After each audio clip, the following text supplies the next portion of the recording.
आमदार साहब और उनके जो भी साथी है उनके खिलाफ में जो भी सियासी केस थे, 6 केसेस टोटल केस में पेंडिंग थे, जिसकी मालूमात उनको नहीं होने की वजह से वो कोर्ट में नहीं आ पाए।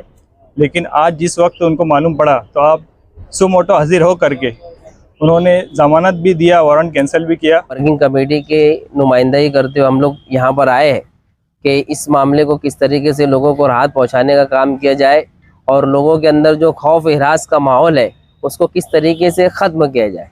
के सिविल हॉस्पिटल में मेडिसिन, सलाइन, मशीनरी का बड़ा मसला खड़ा हो गया है, लेकिन उसके बावजूद सुधार क्यों नहीं हो रहा है। बड़ी महाराष्ट्र में पावरफुल सरकार बनी, वो सरकार गरीबों को इलाज के लिए दवा और मेडिसिन नहीं दे सकती है। अब ऐसी नौबत है कि यहाँ पर एक सलाइन भी चढ़ाने की पोजीशन नहीं बची।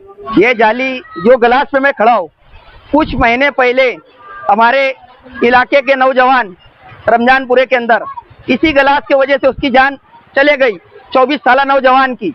ये रोड का कई महीनों से काम बंद पड़ा है और ये गलास 2-2, 3-3 फुट बाहर है इसी रोड के ऊपर।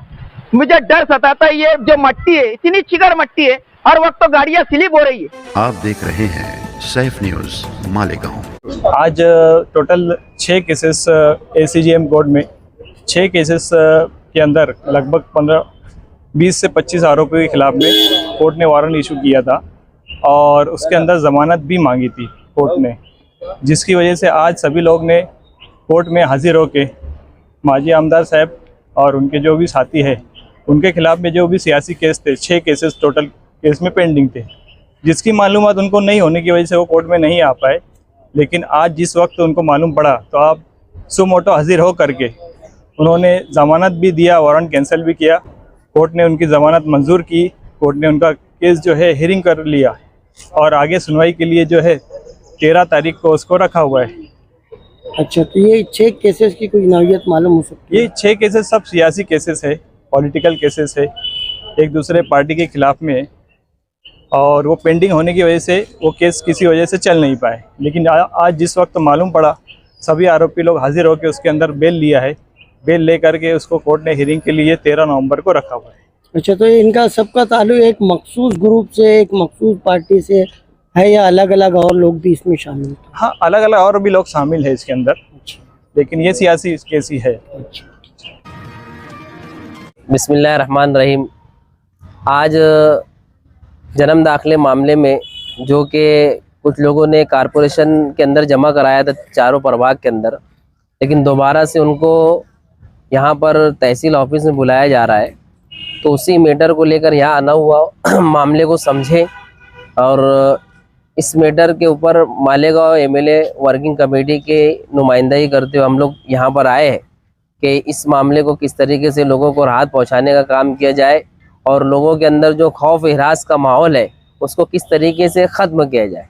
तो मैं लोगों से गुजारिश करता हूँ कि किसी भी तरीके की खौफ व हिरास में का शिकार होने के बजाय जो फॉर्मेलिटी है उसको पूरा किया जाए।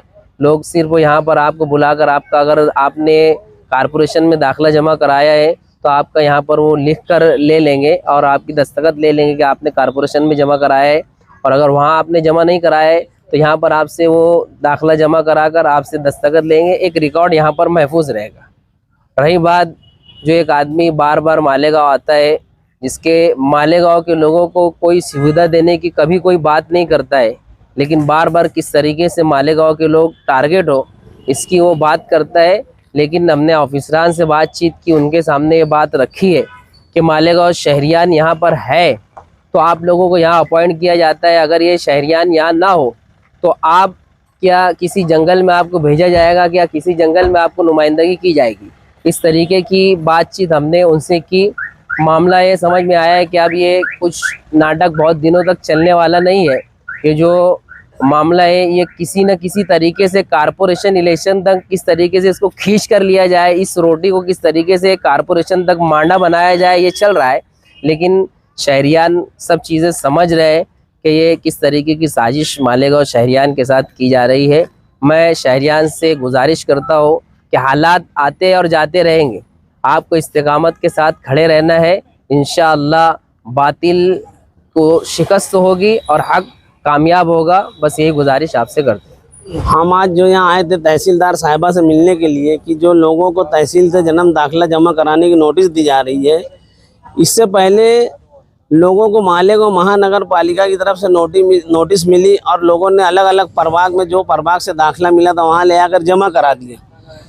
तो आज हम यहाँ आए तो तहसीलदार साहिबा नहीं मिली, मगर जो नायब तहसीलदार थे बोरसे साहब, उनसे हमारी बात हुई तो बोरसे साहब ने हमको एक शासन निर्णय बताया कि शासन का हमको ऐसा ऐसा परिपत्रक आया, इसलिए हम ये दाखिले जमा कर रहे हैं। और वो लोगों ने रजिस्टर बनाया है यहाँ तहसील ऑफिस में, और जो लोगों ने अपना दाखिला म्यूनसिपैलिटी में जमा करा दिया प्रभाग ऑफिस में महानगर पालिका में, उनसे वो रजिस्टर में जो जिस तरीके से उनकी भी एंट्री कर ले रहा है, अगर कोई दाखिला ला रहा है दाखिला जमा कर ले रहा है, कोई नोटिस ला रहा है नोटिस जमा कर रहा है, कोई जवानी ने वहाँ जमा करा दिया प्रभाग ऑफिसों में, और यहाँ आके तो फिर उसकी वैसी भी एंट्री कर ले रहे रजिस्टर में कि वो दाखिला जमा हो चुका है मालेगांव महानगर पालिका अलग अलग प्रभागों में। ये यहाँ लोगों के लिए इंतज़ाम है। मालेगांव सिविल हॉस्पिटल में मुसलसल कई महीनों से दवाएं, सलाइन, स्टाफ, इन सबको लेकर मरीजों की और आम गरीब लोगों की शिकायत है। सिविल हॉस्पिटल में गरीब इंसान ही यहाँ इलाज के लिए आता है। जिसके पास रुपया पैसा है वो कभी यहाँ रुक नहीं करता, और एक गरीब आदमी जब अपने इलाज के लिए आता है और उसको 1000-1500 की दवा लिख के दी जाती है तो ये उसके लिए बड़ा मसला खड़ा हो जाता है। और मीडिया के जरिए, आप लोगों के जरिए, दूसरे लोगों के जरिए ये मुसलसल ये बातें अवामी सतह पर लाई गई कि सिविल हॉस्पिटल में मेडिसिन, सलाइन, मशीनरी का बड़ा मसला खड़ा हो गया है, लेकिन उसके बावजूद सुधार क्यों नहीं हो रहा है। इसलिए आज समाजवादी पार्टी का एक वफ्द आकर जो सिविल हॉस्पिटल के इंचार्ज हैं उनसे मुलाकात किए, उनसे तफसील जानी। हमारा मकसद सिर्फ बात बोल देना और वो मसला क्या है ये नहीं समझना, ये बराबर बात नहीं है। मसला जो है ये सरकार का है, महाराष्ट्र सरकार, जो आज सबसे बड़ी महाराष्ट्र में पावरफुल सरकार बनी, वो सरकार गरीबों को इलाज के लिए दवा और मेडिसिन नहीं दे सकती है। ऐसी सरकार को जगाने के लिए, क्योंकि ये जून से ये मसला मुसलसल चल रहा है, अब ऐसी नौबत है कि यहाँ पर एक सलाइन भी चढ़ाने की पोजीशन नहीं बची। हेल्थ ऑफिसर शिवसेना शिंदे सरकार का है। सरकार बीजेपी की बड़ी मजबूत सरकार मानी जाती है, गरीबों की कई अलग अलग फंड दिए जाते हैं, लेकिन जो गरीब को दवा नहीं दे सके, ऐसी सरकार को जगाने की ज़रूरत है। इसीलिए हमने आज यहाँ पर जो बातचीत से समझा और ये तय किया कि कल 12 बजे गांधी जी के पुतला मौसम पुल पर चंदा मांगने का काम किया जाएगा आम लोगों से, और वो चंदा हेल्थ ऑफिसर को भेजा जाएगा। और इसी के साथ साथ मंत्री, मालेगांव शहर में एक बड़े मंत्री हैं, यहाँ पर सोबत आई बच्चाओ एमपी चुन के आई, एक एमएलए बड़े अपने आप को पावरफुल वो बोलते हैं, वो हैं। इन सबका काम है कि जब से ये चुन के आए, और अगर यहाँ पर मेडिसिन का मसला है और सिविल हॉस्पिटल में एक फंड के लिए इनके पास एक नियोजन है कि रोग कल्याण समिति जनरल अस्पताल, तो इन्होंने अपनी 6 महीने की पगार मंत्री साहब ने, एमपी साहिबा ने, एमएलए साहब ने, जो इनको पगार एक भारी भरकम पगार महाराष्ट्र सरकार इनको देती है, तो कम से कम 6 महीने का फंड उन्होंने इस रोगन कल्याण समिति जनरल फंड में जमा करना, और कल हम आम लोगों से चंदा जमा करके हेल्थ ऑफिसर को भेजेंगे कि अगर आपके पास पैसा नहीं है और सरकार पैसा नहीं दे सकती है इलाज के लिए, जबकि सबसे पहली बुनियादी ज़रूरत किसी भी सरकार की या कारपोरेशन की या जो भी अथॉरिटी है, सबसे पहली बुनियादी काम उनका हेल्थ को देखना, हेल्थ को संभालना होता है, और दवा गोली इस डिपार्टमेंट को संभालने की ज़रूरत होती है। जब सरकार हेल्थ को ही महाराष्ट्र में नहीं संभालने जैसी पोजीशन में है, तो उसको चंदा देने का काम हम मालेगांव से शुरू करेंगे, और यही चाहेंगे कि महाराष्ट्र सरकार को अलग अलग हिस्से से लोग चंदा दे ताकि वो जागे और हेल्थ डिपार्टमेंट में सुधार पैदा हो।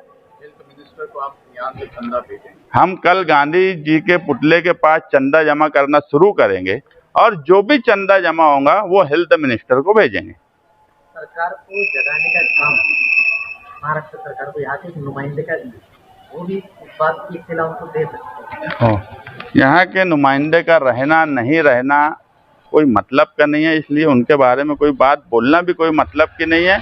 लोग बोलते हैं कि वो कभी 1 महीने से बाहर थे, उनका रहना और नहीं रहना दोनों बराबर है। और उनको जगाने का पहले तो सरकार को जगाने का, मालेगांव के लोग 1 साल से उनको जगाने की कोशिश कर रहे, वो नहीं जाग पा रहे, वो क्या सरकार को जगाएंगे। ये जाली जो गलास पे मैं खड़ा हूँ, कुछ महीने पहले हमारे इलाके के नौजवान रमजानपुरे के अंदर इसी गलास की वजह से उसकी जान चले गई, 24 साल नौजवान की। ये रोड का कई महीनों से काम बंद पड़ा है और ये गलास 2-2, 3-3 फुट बाहर है इसी रोड के ऊपर। मुझे डर सताता है, ये जो मट्टी है इतनी चिकन मट्टी है, हर वक्त तो गाड़ियां स्लिप हो रही है। कई इलाके के अंदर वैसा हादसा ना पेश हो जाए कि हमारे कोई नौजवान की जान चल जाए, या किसी बहन की, या किसी बच्चे की, या किसी बुजुर्गों की। उसके लिए ये गलास के ऊपर मैंने आज जाली लगाया और इसके ऊपर पूरा रेडियम करके कम से कम ये गलास रात में दिखना चाहिए, लोगों को नजर आना चाहिए, गाड़ियों वालों को, लोगों को नजर ये गलास नहीं आता है। अब ये रोड का काम होगा तो गलास नीचे जाएगा। ये 2 से 2.5 फुट ऊपर गलास है। आज कल रात में एक गलास के ऊपर इतनी खराब पोजीशन है, आप लोगों को भी बताऊंगा, जब रिक्शा चढ़ी और रिक्शा जब पलटी हुई कल रात में, मैं समझता हूँ कि अल्लाह ने उस परिवार की जान बख्श दी। कुछ बच्चे वहां पर जख्मी हुए इसी रोड के ऊपर गलास की वजह से। क्यों रात में ये गलास नजर नहीं आता? तो इसके लिए आज मैंने ये जाली लगाया और मैं अपील कर रहा हूँ, वो कोई भी ठेकेदार है, मेहरबानी करके ये काम भैया आप चालू कर दो, हमारी जान अब लेने का धंधा बंद करो। अल्लाह के हस्ते बोल रहा हूँ, हमारे मासूमों की जान बख्शो दो। अगर ये काम नहीं शुरू हुआ तो आगे आप क्या करेंगे? इससे बड़ा आज महल्ले के लोग हैं, इससे बड़ा हम धरना आंदोलन करेंगे। ये जाली कहाँ पर लगने वाली? ये जितने गलास इस रोड पे टोटल रोड के ऊपर जहाँ पर काम नहीं हुआ है, जहाँ पर गलास बाहर है, टोटल गलास के ऊपर जाली लगी। बरसात का 4 महीना तो बहुत तकलीफ से गुजरा, लेकिन अभी जो बरसात हो रही है 4-5 रोज से, और तकलीफ का सामना हम लोगों को करना पड़ रहा है। इसके लिए हमने अपील कई बार प्रशासन से की, लेकिन किन्हें हमारी सुनवाई नहीं किया। तो आज हमें हालत मजबूरी में ये नारे के साथ आना पड़ा। हमने नारा दिया था यहाँ पर, ये रोड बनेगी कब और बनाएगा कौन? ये नारे के साथ आज हम इस रोड पे आए। अब ये शहर के तमाम लीडर से मैं अपील कर रहा हूँ कि हमारे नारे पे आप गौर कीजिए कि हमारा नारा किसी के खिलाफ में नहीं है, किसी के जज्बात में नहीं है। बस यही नारे के साथ ये आवाम का काम हो जाना चाहिए। जो हमारी तकलीफ है, ये रोड बनेगी कब और बनाएगा कौन? बस पूरे शहर के तमाम लीडरों से मैं अपील और गुजारिश कर रहा हूँ कि इस मासूमों का रहम खा के आप लोग ये काम को अल्लाह के वास्ते कर दो। ये बच्चे स्कूल में सुबह जा नहीं पाते, यहाँ पर 5-6 मस्जिदें, लोग फजर की नमाज के टाइम अपने घर से जब निकलते हैं, इतने हालात खराब होते हैं बरसात होने के बाद। इस रोड पे आदमी पैदल भी नहीं चल सकता। फारूक भाई, जितनी देर रात इस रोड का इस्तेमाल था तो आप भी आगे थे। मैं था, मुझे नहीं मालूम कि बीच में पूरा काम हो जाएगा। मुझे नहीं मालूम था कि काम बीच में क्यों रुक जाएगा।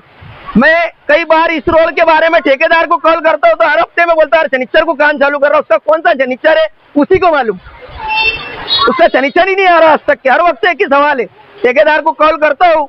अब वो कैसा है, दांत हमारे, होठ हमारे, लोग हमारे, मरने वाले भी हमारे।